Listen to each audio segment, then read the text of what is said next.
Everybody, I'm Louis Amestoy. I'm your host here on the Real Estate Show, brought to you by Bakersfield.com, Watson Realty, and Gardner Supply is one of our great sponsors, too, of this show. And I tell you what, when we have Gardner Supply come on this show, and I was just telling Matt Bell, who's joining us now, about this. We've had David on, who also with Gardner Supply. I mean, it's like I want to put up like a chalkboard here. I want to turn this whole wall into a chalkboard because I want you guys to kind of, I mean, it's like a science lesson. It's really fascinating, the work that goes into the yard and giving people perspective. It's not the kind of service you would get if you were to go to one of the big box stores, and you would not get that kind of level of service you guys give, or education. And that's really what it is, education, right? Yeah. We like working with people in a one-on-one environment, regardless of time. There's some folks that come in with, they just have a weed issue, and 3 hours later they end up walking out with some of the stuff they need. Right. But really, we don't just want to get them what they need necessarily. We'd love to sit and explain what they're using, why they're using it, so that they understand. Because it makes them easier for them to take care of their yard if they know, oh, this is the problem, this is what I'm using to fix the problem. Because I just think about that too. In my experience with my yards in the past, I'd get so frustrated with things. Yeah. And to know that, that if I was to have a yard again, I'm kind of living in an apartment right now, but I could come to you guys and I can get really the education that I couldn't get anywhere else. Right. Learn how to identify what are the problems. Mm-hmm. We have people come in, they have a brown spot, and then we teach people, well, here's reasons for brown spots. That way when you're at your own house, you go, oh, my lawn's dying. Yeah. Let's work through the possible suspects and then figure out what I'm going to do to fix it. I think there's certain jobs where you can say, oh, I'm just going to sell this stuff. But you know what? Really, to me, I think the message you guys send to us when we've had you guys on before, it's just the education and the science of taking care of the yard. Yeah. Well, and often I've had people come in, they want to buy something, and the greatest part of my job is sending them away without having bought anything. Yeah. Because they might not be at the point where it's needed or necessary. But they probably will come back to you. Yeah. Often they will. Yeah. But we want to work in the proper stages. There's a whole bunch of things that they might buy that might fix the problem, but I'd rather take the time to work through the issues and figure out what that problem is and what product is going to fix that problem. So a little bit more time, a little bit more homework, but best results. John, that's called consultative selling, right? Selling right there. That's the important message there. Matt, your job there is run the soil lab. Tell me a little bit. How did what kind of education do you have, or how did you get into this? Well, I actually started working at Gardner Supply a little over 9 years ago. Oh, really? I was 16. It was a summer job. Started sweeping the floors and bagging the fertilizer. We have a custom blend fertilizer that we make ourselves. Started there and have been there since. Got through a BC with my AA in communication and Cal State with my bachelor's in psychology and criminal justice, and working on a master's degree in biblical counseling. So none of my education is on ag. Really? It's all just been self-taught. We do a lot of not only education with homeowners and gardeners coming in, but a lot of self-education at the store for our own benefit. A lot of research. So it's interesting. Like you said, your education background. I would thought you would have been like at Cal Poly, studying something like that. But you're working on your master's degree, which is props to you and congratulations on that. Thanks. And but you're in the soil lab, and you sound like you love what you do. Yeah, I do. I love not only just the interaction with people and helping solve problems, even if they're just a lawn, but really the appreciation of the art and the science. When we're doing the soil lab in particular, we have people bringing in dirt samples, and we're analyzing the dirt. So there's certainly a science part of that, what the machine is telling me. But there's also the art and looking at the dirt, looking at water penetration, looking at soil texture, smells, coloration, and putting all the pieces together. So it's kind of a fun job. Right, absolutely. And it makes, and one thing that I'm impressed with Bakersfield is that so many people, like I'll drive along Olive Drive and I'll be, there'd be one nice yard after another. Or people take such pride in their yards here too. It's incredible, Yeah, well, and we want to promote that and then promote good stewardship over taking care of the yards. Absolutely. All right, listen, we got, what are we going to cover today in this next segment? We're going to take a little break, but we're going to come back and we're going to talk a little bit. But what are we going to cover? We're going to go over our calendar. Okay. David's kind of touched on it, even Jason when he was here, so kind of want to go through that. It's one of the most useful tools we have, but want to go through it with a fine-tooth comb and really explain what we're doing with it, what we're using it for, and how that's a great tool to have. Okay, we're going to take a quick break. We'll be right back here on the Real Estate Show, Gardner Supply. You're not going to miss this. It's going to be really, really important and educational for you guys here after the break.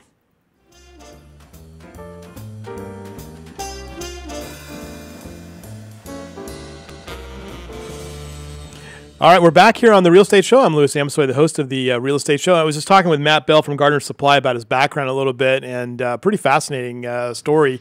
Started working there when he was 16, and then you got your kid brother over here in the corner. Yeah. He's not much more than 16, right? Or 19. 19. I'm guessing young. So 19 years old, and he's working at Gardner Supply too. So family, kind of a family business as well.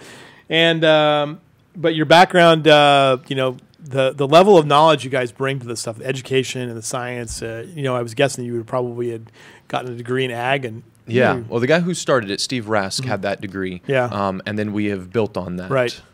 So everybody there has kind of the same kind of knowledge and understanding of the products you do. Okay. Yep. All right, let's go ahead and let's take a look at this is the calendar, right? Yeah. Look at? Yeah. All right. So the calendar you see here, this is kind of the main tool that we use other than our newsletter on helping keep people stay on track with what they're doing. But there's a lot of information. So what I want to do is I actually want to break this down and just kind of deal with lawns in the first 7 months of the year. Okay. So when you break down the calendar, the first 7 months are pretty much the same.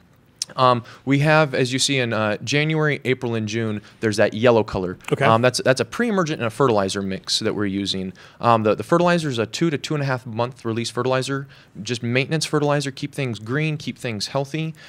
We also have blended in a pre-emergent with that, though. So the pre-emergent that we use there is going to prevent your weeds from germinating. A pre-emergent, you put it in the ground, and as you water it in, it sets a barrier in the soil. And that barrier activates over about a 2-week time span.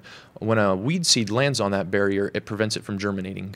So they only have about a 90-day residual on that particular pre-emergent. So we put it on again almost every 3 months, that first part of the year, to keep that barrier active and to keep those weeds out. I like how you guys have the elements in there, like how to remind people. By the way, this is the Super Bowl. Yeah, yeah. Mnemonic devices help. Now this is in this right here. I can go to your store on Landco, right, and say, hey, let me take a look at this, and you have those available for everybody, right? Absolutely. Okay. Yeah, they're also on our website. All right. Let's go to the. So that would be January, and then in February we remind people use the soil lab. That's one thing. You don't have to do it in February. It's a good time though, getting ready for springtime. Get everything kind of dialed in, get that soil prepped, not only for the plants, but the soil pH, what we're checking in the lab, is also going to impact how well those fertilizers and pre-emergents work. Okay. So really important there. And then in March, you see the 7-20-20 fertilizer. Now, that one is high in the phosphorus and potassium, that middle and that last number. That one is kind of be a root stimulator. Give the grass a jolt, get things green, get things healthy, get things coming out of the dormant period. And then again, in April, we have your 2510 pre-emergent, and we have the Gallery. Gallery is a specialized pre-emergent for spurge. Okay. Some of your broadleaf weeds, when you're dealing with your pre-emergents, the crabgrass weed, I think we have a picture on the next slide with the crabgrass, that's going to be what your pendimethalin, the 2510, is going to prevent. And then we go to the Gallery, and that's going to be more for your spurge, your broadleaf weeds. So that kind of gives you the first 6 months, 7 months. Right. You're really only doing 4 things, a pre-emergent in January, April, and June, and your fertilizer in March. And Bermuda is like the kind of the grass of choice, seems like here. Yeah, and that would be the middle track and the last track. Okay. A lot of people let the Bermuda go overseeding, which is what a lot of folks are doing now with that winter ryegrass. Right. And then the bottom track is folks that are going to let the Bermuda go brown, take the winter off. Okay. And then that top track is for folks with your fescue, your ryegrass lawns that are green all year without the overseeding. Okay. So those are your first 7 months. This is really helpful stuff because taking care of Bermuda. There is a. It's beautiful looking, and it's reasonably, it doesn't take a lot of water to keep Bermuda happy, I guess, right? Yeah, most lawns require about 2 inches of water a week in the summertime, and then about a ½ inch of water a week in the wintertime. Wow. Yeah, and that would be a Bermuda, a fescue. Some of them are more tolerant, like a Bermuda. Yeah. It's going to thrive with 2 inches, but if you're watering 1.5 inches, it's going to live. It's going to be if okay. you tried to do that with a fescue, you might not have a lawn. Right. Okay, let's go to what do we have next? So I think the next was actually a picture of the spurge, the weed that your Gallery is going to prevent. Right. A lot of people recognize that one. I've seen that actually plenty of times. Yeah. So the next picture is going to be the last 6 months of the year. And you can kind of see this is where things get a little bit different. Your middle track is the one that a lot of folks are doing now, the Bermuda that they're overseeding. So you see we have the overseeding dates, September 21st to October 15th. Fair time. Yeah, fair time, exactly. And then after you get that overseed down, you let it come up, you let it get established, and then in November, you put your pre-emergence on again, the 005 and the gallery. The 005 is going to be a prevention for a weed called poana, and then the gallery is going to be for some of our winter broadleaf weeds. And I think in the next picture, I actually have a couple of the poana, that little white seed head. Sometimes it comes in the lawn, sometimes it comes up in just a clump, which would be right here. And then the broadleaf weeds that we're providing protection for in the winter are going to be the burrweed. That's that one with that nasty sticker on it. You go out in bare feet and you definitely would know you have that one. Parsley peart, which is actually in the rose family. So again, we have to use that gallery, specialized pre-emergent for specialized weeds. And then wild carrot. So when we're using more than one pre-emergent, we're trying to get a fuller range, a fuller spectrum of control. A wild carrot is a weed then, huh? Yeah. Interesting. Yeah. Really hard to kill weed. There's nothing worse than the goat head one, though. Yeah, that's the worst. Yeah, I get those on my acre quite often. That's a terrible one. And again, that would require the gallery pre-emergent, that broadleaf weed. But we'll go with the bottom track. That's going to be the folks that let the lawn go dormant on a Bermuda grass. Okay. They can put their pre-emergence on as early as August and then again in November time. Again, they can do that August application because they don't have to worry about overseeding. The folks that overseed, they can't do it because that pre-emergent is going to prevent the winter ryegrass from growing that they'd plant a couple months later. Okay. And then the fescue lawn is going to be almost an exact mirror. The pre-emergence in August, they do one more shot of fertilizer in October to help prep those lawns for the winter, the frost, the freeze damage. And then in November, December time, you can kind of see that fertilization and continued pre-emergent application. Okay, all right. So that covers kind of the lawns. The next thing we have on here is going to be the breakdown on care for trees, ornamental shrubs, and a watering guide. Okay. So when you're watering, we kind of just have on here a reminder, as the seasons change, so does your water output. In the wintertime, you need about a ½ inch of water a week. In the summertime, you need about 2 inches of water a week. So as spring you see 1 inch, fall is 1.5 inches. And we actually have information at the store. Again, you said we like educating. Right. Help people dial in. What is a ½ inch of water? Yeah. What does that mean? What is that like for your sprinklers? I mean, do you help them set that up as far as saying here's the time it's going to take? You actually have to measure. You take some cans, tuna cans, cat food cans. We have little sprinkler gauges you can stick out in the lawn. Yeah. You flip your sprinklers on, and you actually measure what your water output is in a certain amount of time to figure out how much do I need to water per week. Okay. And those are things that at the store, complicated things. I would never ever hear that from one of those large facilities. Yeah. Yeah. And again, you come on down, I can show you how to do that. There you go. Okay. And then just in the ornamentals and shrubs, the 7-20-20 fertilizer every 4 to 6 weeks throughout the growing season, just a kind of a continual feed. And then the pre-emergence you see there in January and July called Amaze. That's a specialized pre-emergent for just the flower beds. Some folks will just use the lawn pre-emergent and the flower beds, get the crossover. Other folks want to use something specialized. That would be the Amaze. And then April, we use the gallery. Again, that spurge prevention is really imperative that April time because that'll germinate in April and go all the way through to September. So if you don't get that on, you're going to have a lot of spurge. And then the tree care we see in January where we deep root feed. And you'd only really do trees once in January, except for citrus, which we have noted in April and August where we fertilize those 3 times a year. But for most of your trees, it would just be a 1-a-year application. Okay. And then again, use the soil lab. We have that reminder throughout the entire thing because that is going to be one of those linchpins. If I'm going to use the soil lab too, I'm going to bring you a sample of soil. And you take like a 1-inch plastic PVC pipe, you stick it in the ground 6 to 8 inches deep, pull that dirt out, and bring that into us. Okay. And we'll take care of it from there. And you get a good understanding what's in the ground that you have to deal with. Okay. Exactly. All right. So that's just kind of an overview of this because, again, the newsletter that we give out will coincide with each of those calendar events, and that's going to give the details. But we found that this is just a really good reminder just to kind of orient people and go, oh, that's right, pre-emergence and fertilizers. And so just kind of an explanation of what each of those means, why we're doing it at those times. Okay.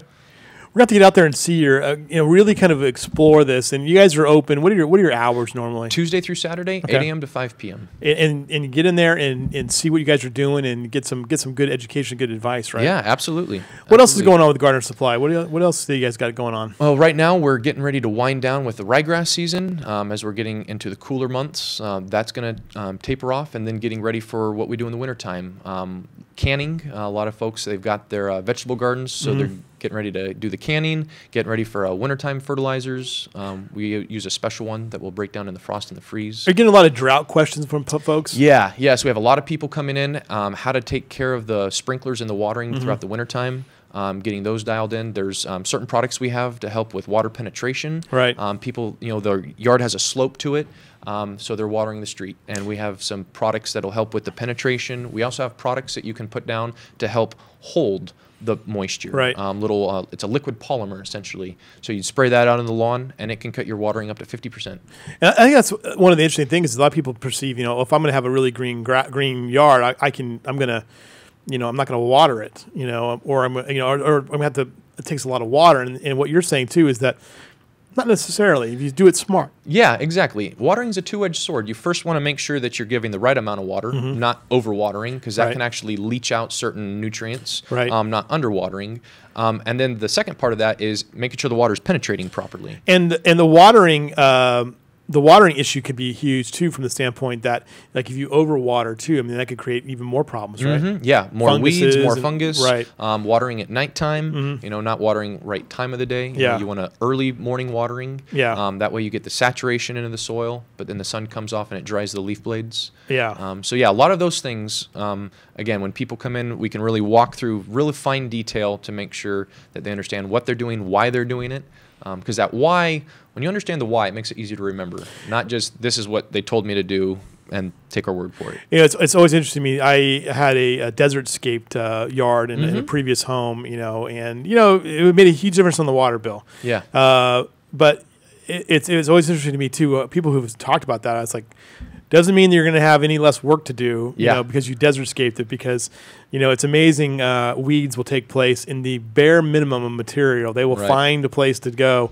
And it was actually, I thought it was as much work at times as taking care of a grass. Yeah, it can be. And a lot of times they do those weed barriers, and weeds still come up through those. Absolutely. So you're still doing pre-emergence. Right. You still got to take care of it, and still got to know the things, or otherwise you're going to be on your hands and knees picking it out for sure.